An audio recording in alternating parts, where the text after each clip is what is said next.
3095. Yan po ang gusto nating i-save na frequency. Sample po. Ngayon, pag na-type natin siya, punta tayo sa menu. Hanapin natin dito yung tone. Ito ay tone para sa SIB. DCS. Ayan. Tone. Pag napili natin, confirm na natin. Confirm. Ayan. Nakalagay na siya sa tone. Para sa receive. Ito naman po ay para sa transmit. Ayan. Para sa transmit. DCS din. DCS. Ayan. Confirm. Ayan po. Na-save na, nalagyan natin ang tone. Ngayon ay is-save na natin. Punta tayo sa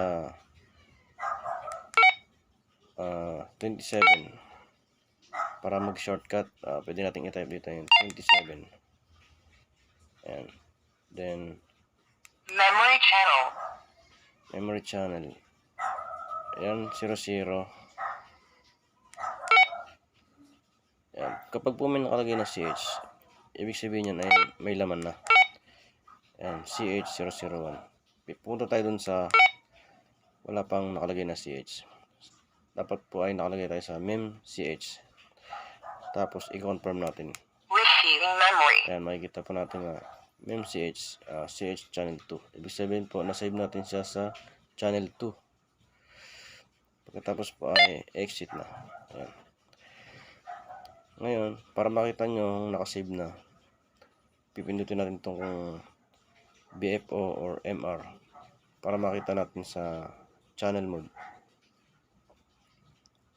Channel mode. Channel mode. Ayan po, nakalagay po sa channel 2.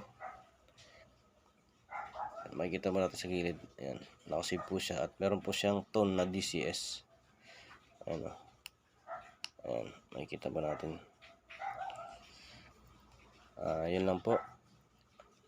Maraming salamat. Sana po ay mag-subscribe po kayo sa aking channel at mag-like na rin and share. Thank you very big. Hanggang dito na lang po.